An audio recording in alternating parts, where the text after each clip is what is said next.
Kyle, Dan at NRL.com, mate. How are you travelling up there? Hey mate, how are you? Yeah, it's pretty good up here in the Gold Coast. Obviously, stoked to be back in the team this week, and I've been loving being around the boys and being up here. It's been quite nice. Yeah, mate. I just wanted to ask, actually, when was, back in the team, when was the last game of footy you actually got to play? I'm not sure exactly what round it was, but it was against Manly. The Manly game. A disappointing day for us, but stoked to get back out there this weekend. Nice, mate. And what's Baz's message been for you in terms of coming back in, and what does he want from you this week? Yeah, basically just to go out there and enjoy my footy. I think sometimes we can overcomplicate things quite a bit, and he just wants me to go out there and enjoy myself and play my natural game and work myself into the game as much as I can.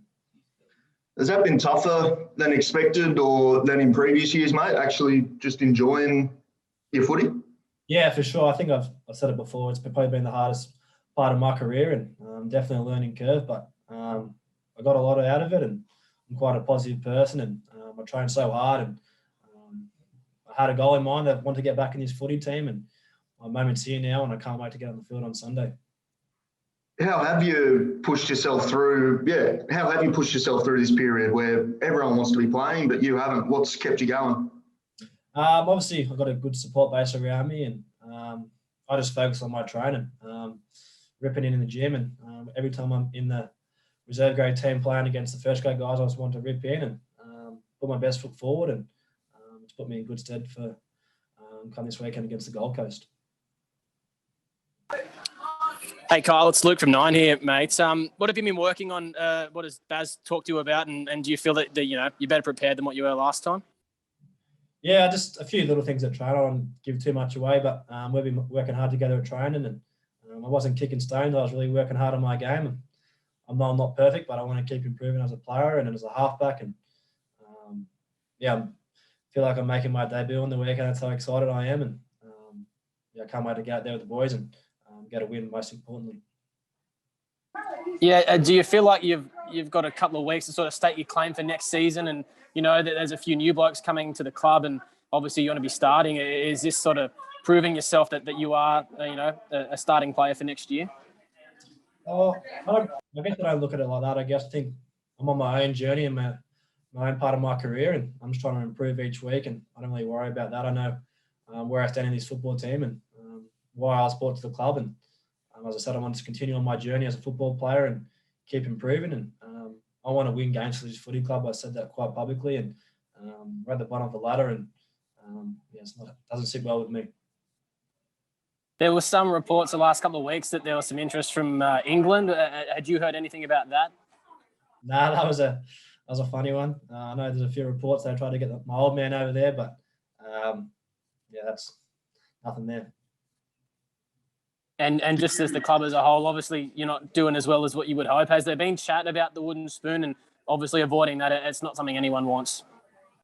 No, there hasn't been any chat about that. I think everyone knows where we sit on the ladder, but we've got 6 weeks left, and if we win majority of our football games, that'll take care of itself. And it's an old cliche, we're worried about week by week, but if we can string some wins together, we'll start to put pressure on a few teams down the bottom of the ladder there, and that's our major focus. Kyle, just on the Super League reports, mate, did you check things with the club, just where you stood, or what, if there was anything in it, or did you not even worry about it to that extent? No, I didn't really worry about it. I guess sometimes I have a bit of a laugh about some things get put in the media, but as I said before, I know where I am on my journey in my football career, and I just want to keep improving each week, and always back my own ability, and I know where I stand here at the Bulldogs. And mate, in terms of I guess the training paddock, and there's you're one of a couple of halves, Jakey Avarillo and Brandon Wakeham. What's it like out there? Do you guys get quite competitive, because you are pushing for only 2 half spots, but and you're all somewhat in the mix this year? Yeah, for sure. I think we're obviously all quite competitive people, and that brings out the best in the team as well when everyone's competing at training. But you've always got to put the team first, and the minute you put yourself first, that's somewhat you're going to be selfish. And I think everyone handles that quite good at training. putting the team first rather than themselves. Yeah, fair enough, mate. Kyle, it's Can I just ask you? Well, you go. sorry, man. Kyle, it's Fraser here from AAP. You mentioned training and trying to improve yourself at training. How difficult has it been not having other first grade playing available, like no other competitions running to, improve on your game and really put your hand up for those spots?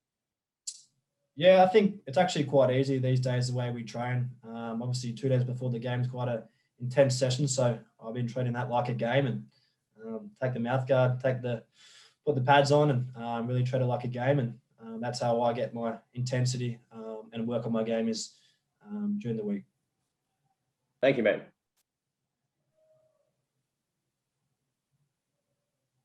Okay, any other questions? If not, we will move on to Matt.